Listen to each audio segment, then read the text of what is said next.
کیونکہ 76 سالوں سے ہمارے اوپر ایک قرض لگایا گیا ہے وفاق کی طرف سے، جناب آزاد کشمیر ہمارا مقروض ہے، آزاد کشمیر ہمارا مقروض ہے، عوام ہماری مقروض ہے۔ اس سے پہلے آپ نے ایک دو ٹی وی چینلز پہ پروگرام بھی دیکھے ہوں گے، آج سے 8-10 سال پہلے ہمارے نامور ایک وکیل ہیں پاکستان میں کوئی، انہوں نے یہ کہا جناب کہ آزاد کشمیر کی عوام ہماری پتہ نہیں کتنے کروڑوں کی اربوں کی وہ جو ہے وہ مقروض ہے۔ اب تھوڑا سا میں اسی حوالے سے آؤں گا کیونکہ یہ بات کرنی پڑ رہی ہے، اور فیکٹس اینڈ فگر سے میں یہ بات کروں گا کہ الحمدللہ آزاد حکومت ریاست جموں و کشمیر ایک الگ سٹیٹ ہے، اس کا اپنا ایک حدود اربع ہے، اس کی اپنی اسمبلی ہے، اس کا اپنا ایک جمہوری نظام ہے۔ اس نظام کے تحت اور جو آئینی ترامیم اس کے اندر ہوئیں، لاسٹ آئینی ترمیم جو ہوتی ہے جس کے بعد آپ CBR بنا لیا آپ نے، سینٹر جو آپ کا بورڈ آف ریونیو، دوسری طرف سے اس سے پہلے آپ پاکستان کا جو FBR ہے اس کے اندر یہ نظام چل رہا تھا ہمارا ریونیو کا، جبکہ جو تقاضا ہمارا جو میں کرنے جا رہا ہوں، میرے پاس ڈاکومنٹ موجود ہیں، ان لینڈ ریونیو جو ڈپارٹمنٹ ہے ہمارا انکم ٹیکس کا، اس کے ڈاکومنٹس ہیں، میں نے کہیں سے حاصل کیے ہیں، میں نے مختلف جگہوں سے معلومات لینے کے بعد میں اس پوزیشن پہ آیا ہوں میں یہ بات کروں۔ جو پوائنٹ میں لے کے جاؤں گا وہ ہے جنرل سیل ٹیکس GST۔ پہلے میں آپ کو آئین کے مطابق جو آئین پاکستان، پھر آزاد کشمیر حکومت کا جو آئین ہے اس کے مطابق اور رولز آف بزنس کی بات کرتے ہوئے میں جنرل سیل ٹیکس کو پہلے ڈیفائن کروں گا، اور اس کے بعد جنرل سیل ٹیکس کا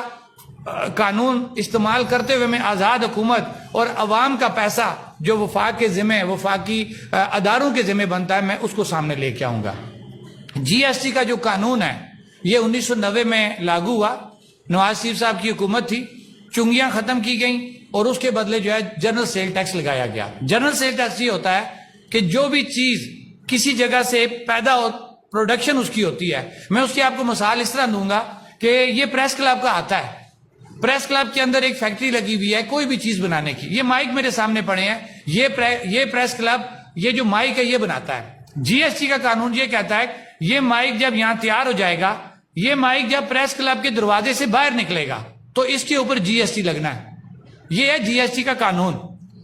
یہ بیسک چیز آپ کو سمجھانے کی، یہ میں نے نہیں بنایا، آپ نے نہیں بنایا، یہ آپ کا قانون جو رولز آف بزنس کہتے ہیں، جو آئین پاکستان، جو آزاد کشمیر کے آئین کے بعد آگے تمام چیزیں تقسیم کرنے کے لیے رولز آف بزنس یا سروسز رول وغیرہ کو سامنے رکھتے ہوئے چیزیں بنتی ہیں، یہ میں آپ کو اس میں سے بات کر رہا ہوں۔ اب ہمارا اس میں کیا مطالبہ ہے، ہمارے ساتھ ہوتا کیا رہا؟ میرا مطالبہ یہ ہے کہ آزاد کشمیر کے اندر منگلا، نیلم جیلم، پترین، جتنے بھی ہائیڈل پروجیکٹ لگے ہوئے ہیں ان کی جو جنریشن ہے اس جنریشن کے اوپر یہ GST لگتا ہے۔ ہمارے ساتھ کیا ہو رہا تھا، ہمارے وہ بڑے سیانے بیوروکریٹ جو پاکستان میں بیٹھے ہوئے ہیں، اسٹیبلشمنٹ، اور وہ ہمارے حکمرانوں کو، ہمارے ان بیوروکریٹس کو کیا کہتے رہے 76 سال، جب سے یہ بجلی کا پروجیکٹ سٹارٹ ہوا اور 90s میں GST لاگو ہو گیا، یہ کہتے رہے کہ جناب کہ جو بجلی اس وقت منگلا چل رہا تھا، 90s کی ہم بات کریں گے کیونکہ اب ہم نے ان سے حساب 90s سے کرنا، جب سے GST لگا ہے، اس سے پہلے تو GST تھا نہیں تو بات کرنا بھی فضول ہے۔ وہ ہاں دوسری جو چیزیں ہیں ابیانہ وغیرہ وہ ایک الگ چیپٹر ہمارا وہ ہم لے کے چل رہے ہیں، اس وقت میں صرف GST کو ڈسکس کر رہا ہوں۔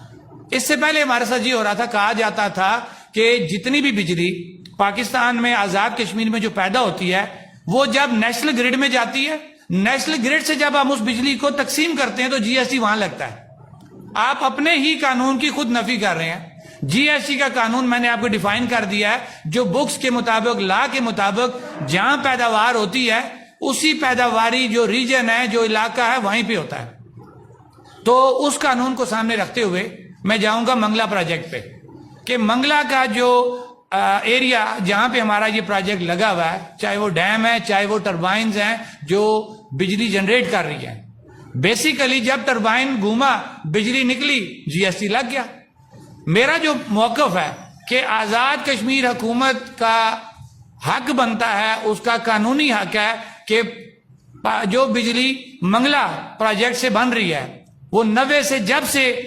GST لاگو ہوا ہے اس کی پرسنٹیج چینج ہوتی رہی ہے، وہ 7-8% چینج ہوتے ہوئے آج 18% پہ آ گیا ہے۔ تو جب سے یہ لگا ہے تب سے آج تک جتنی بھی بجلی پیداوار ہوئی ہے نہ GST لگنے سے لے کے آنورڈ، اس تمام پہ